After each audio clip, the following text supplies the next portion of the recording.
These humans, General Zarek sneered, cling to their relics like desperate fools clutching at pebbles while the tide consumes them. His voice carried a thick disdain as he gestured toward the holographic display dominating the Imperial War Room. On it, Earth's small fleet hung in orbit, dwarfed by the imposing armada of the Galactic Empire. His officers chuckled, exchanging knowing looks. To them, Earth was a curiosity, an ancient civilization that had somehow survived in its insignificant corner of the galaxy. Its technology, though resilient, was decades, perhaps centuries, behind the galactic standard. Even their most formidable warships, hulking masses of aged steel and primitive design, appeared grotesque alongside the sleek, modern craft of the Empire. Zarek continued, pacing the room. Their delegation refused our terms. Arrogance born of ignorance. They claim to seek peace, yet they flaunt their obsolete ships in defiance. He slammed a clawed fist onto the console, the resounding echo silencing the murmurs of the gathered officers. That will be their undoing. We will grind them into dust and parade their failures across the stars. On Earth, deep beneath a fortified command bunker, Admiral Elena Vale leaned over a glowing tactical table, her sharp gaze fixed on the live feed of the blockade encircling their homeworld. She tapped the surface, magnifying the details of the alien fleet. The Imperial warships formed a glittering lattice, a calculated show of force that shimmered like a noose tightening around Earth's throat. "Do they really think this is over?" she murmured, her voice barely audible but laced with an iron resolve. Commander Jacob Reyes, her second-in-command, crossed his arms. "They don't even see us as a threat. It's all a game to them." Admiral Vale straightened, her sharp uniform accentuating her composed yet commanding presence. "Let them laugh. They'll learn soon enough what happens when you back humans into a corner." Behind her, the display shifted to an ancient relic of its own, a schematic of the Warhammer-Class battleship. It hung there, dormant but imposing, its brutal design a stark contrast to the Empire's elegant vessels. "We don't just fight wars, Commander," Vale said, her voice steady. "We survive them. And survival is something these aliens can't begin to comprehend. The first shot wasn't a weapon but a broadcast, a calculated insult transmitted across Earth's defenses. On every screen, General Zarek's visage appeared, his angular features bathed in a greenish glow as he addressed humanity directly. "People of Earth," he began, his tone dripping with theatrical pity, "your defiance has amused us long enough. Your reliance on ancient technologies and obsolete warships is an insult to the galaxy's progress. But fear not. The Empire is merciful. Surrender, and we may find some use for your kind. Resist, and you'll join the relics you so desperately cling to." In the command bunker, the room erupted in muttered curses and clenched fists. Vale raised a hand for silence. "This isn't a display of strength," she said coldly. "It's a demonstration of fear. They're hoping to break us before the fight even begins." Reyes frowned. "Do they have reason to fear us?" Her gaze flicked to the Warhammer schematic. "They will soon." The Warhammer-Class battleship wasn't just old. It was ancient, a leviathan from humanity's warring past. At the time of its creation, its size and firepower had been a necessity, not a statement. Conflict with rival species demanded nothing less than sheer, overwhelming force. But those wars had long since faded, leaving only a fragile peace that made the Warhammer obsolete. While the galaxy assumed the last of these monstrous vessels had been dismantled, a handful of Earth's leaders knew the truth. One had been preserved. Hidden in a shadowy nebula on the edge of Sol's influence, it was kept as an insurance policy against the day diplomacy failed. That day had come. "Do you think it'll still work?" Reyes asked cautiously as the room fell into silence. Vale allowed herself a rare smirk. "It's more than a ship, Reyes. It's a message. The galaxy forgot what humans can do when we're underestimated. This will remind them. High above Earth, in the black silence of space, the Imperial fleet adjusted its formation, preparing for what Zarek anticipated would be a short-lived resistance. The Empire's blockade had cut off all escape routes. There was nowhere for humanity to go, nothing they could do but surrender or be crushed. Back in the war room, an officer turned to Zarek. "Sir, reports suggest unusual power readings on the far edge of Earth system, likely remnants of their old stations activating." Zarek waved him off. "Let them scramble their junk. It will change nothing." But even as the Empire laughed, something stirred in the depths of the nebula, a giant shaking off its slumber. Sensors ignited, long-dormant systems roared to life, and the metallic behemoth that was the Warhammer-Class battleship began its slow, deliberate rise from the shadows. The signal from Earth's military command center crackled as its dormant engines hummed to a crescendo. "They call us primitive," Vale said, her voice calm but electric with anticipation. "They call us relics. Let's show them exactly what that means." The starscape above the solar system shimmered with the light of countless warships. The Galactic Empire's blockade held firm, a testament to its dominance. Towering dreadnoughts hovered like silent predators, their hulls gleaming with technological superiority. In the Imperial command vessel, General Zarek reclined in his command chair, arrogance dripping from his expression as he observed the feed of Earth's meager defenses. "We will end this without firing a shot," he said confidently, sipping a bright blue liquid from a crystalline chalice. "Humans are good at surviving.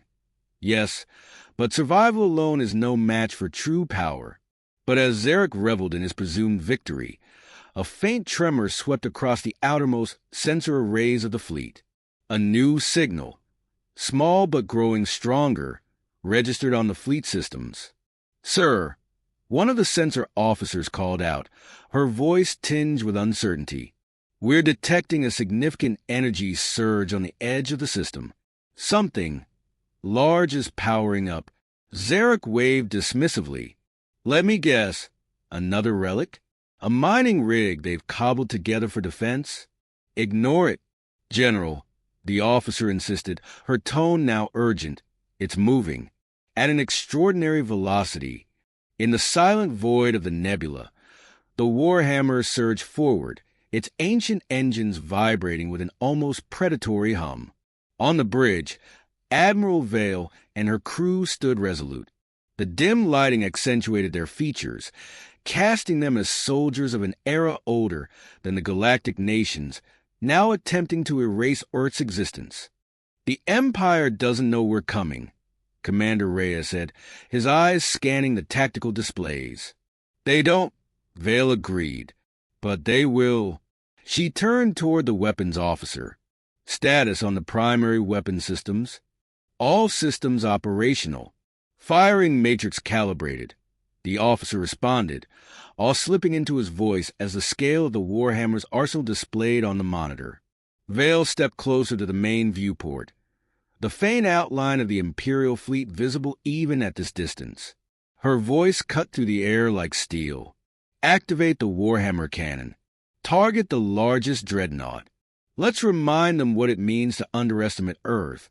On the fringes of the Imperial fleet, Dreadnought Imperius drifted like a god among mortals.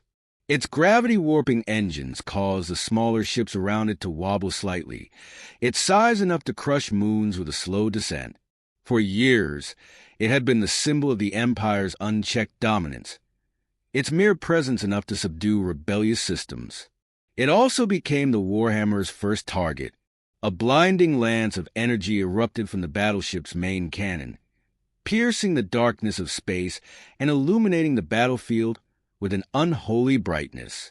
The strike landed squarely on the Imperius, and for a brief, fleeting moment, it seemed as though the dreadnought had resisted. Then, with an earth-shattering release of energy, the Imperius cracked like an egg. Metal plates the size of city blocks flew in all directions, the ship disintegrating under the sheer force of the Warhammer's blast. Shockwaves rippled through the blockade, throwing nearby cruisers into disarray. In the Imperial War Room, Zarek's chalice slipped from his grasp, shattering on the floor as he stood frozen. What was that? His voice faltered, disbelief gripping him as reports of catastrophic damage flooded the room. It came from outside the fleet, General, a panicked officer shouted. A vessel of enormous size and firepower. It just obliterated the Imperius. Zarek's hands gripped the edges of his console, claws digging into the smooth surface. How is that possible? What ship could wield such power? Sir, we're analyzing now, the officer said, her voice trembling. The design matches no known records. It might be of Earth origin. Impossible, Zarek growled. Humanity has no such technology. The Warhammer cut through the edge of the Empire's formation like a predator stalking its prey. Despite its massive size, it maneuvered with precision and purpose. Each of its secondary batteries, designed to eliminate capital ships, roared to life.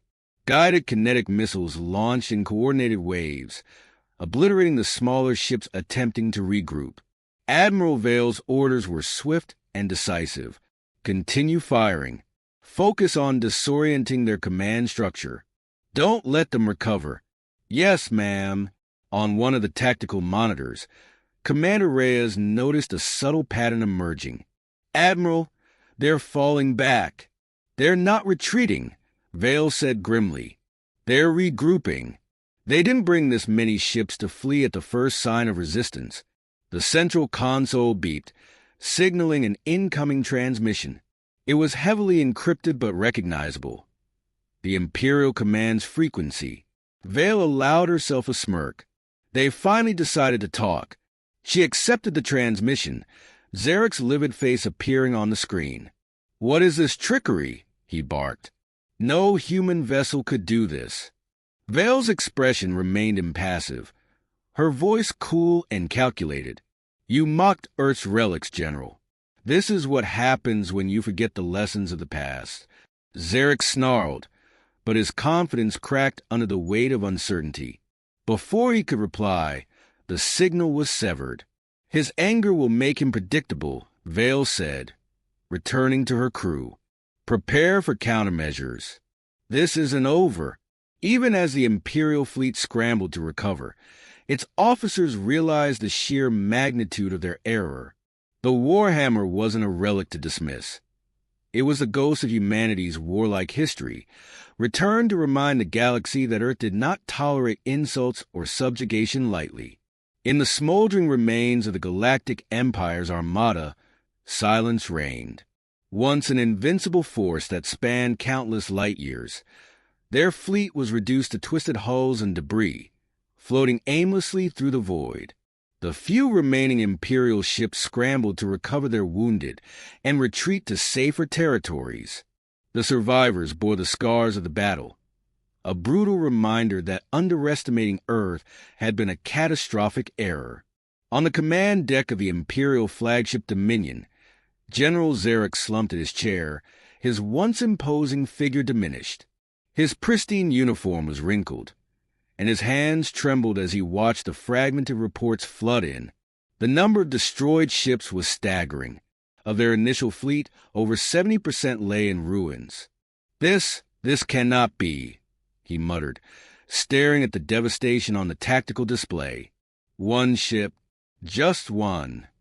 Before him, his senior officers stood in shocked silence, each unwilling to break the heavy atmosphere. Finally, Zarek rose to his feet, the anger that once defined him replaced by a creeping sense of fear. Recall the remaining forces, he ordered, his voice hoarse. We regroup. This fight is no longer ours to win. Back on Earth, the Warhammer-Class battleship returned to orbit, greeted not with parades but solemn reverence. Its crew disembarked in silence, knowing that their victory, though decisive, carried an ominous message for the future. Admiral Vale stood at the bridge of the vessel, staring out at the vibrant blue and green planet below. Her face was a mixture of pride and grim determination. Humanity had defended itself, but what the future held was uncertain. "This was just the beginning," Commander Reyes said, stepping up beside her.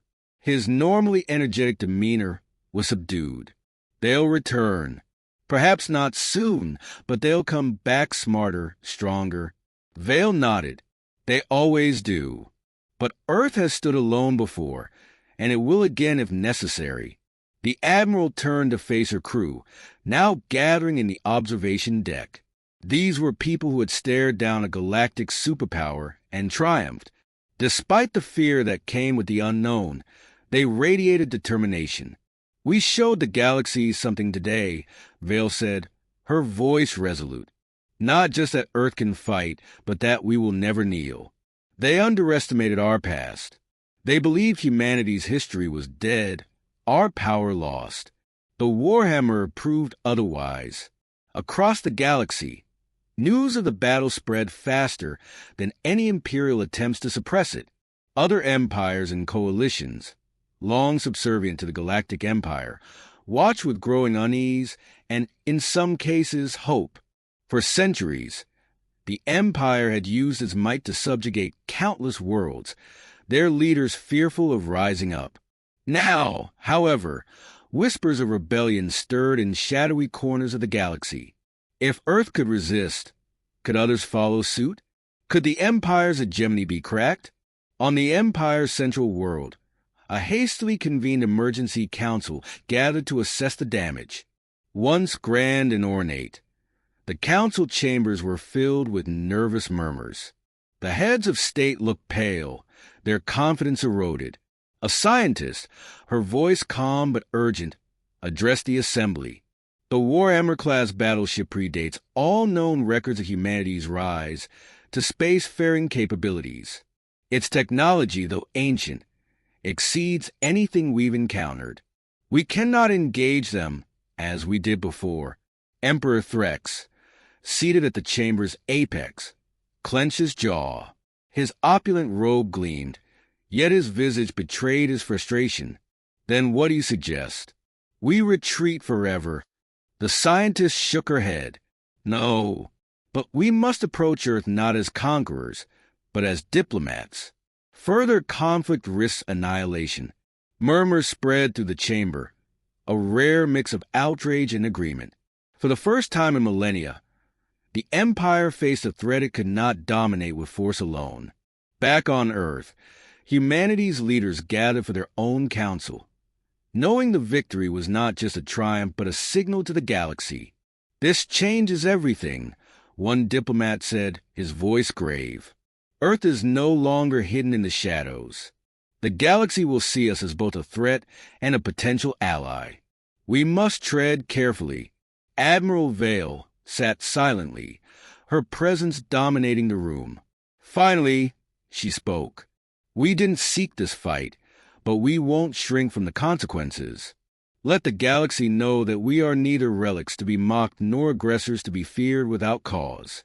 But if provoked again," her voice turned cold and a chill swept through the room, "let them remember the Warhammer. Far away, in the quiet of space, the battered remnants of the Empire's fleet limped toward their home systems. In every corridor, in every cargo hold filled with survivors, a single phrase echoed: the relics of Earth are more than relics. They are warnings." And humanity, once a dismissed relic itself, had rewritten its role in the galaxy, not as prey but as a force to be reckoned with.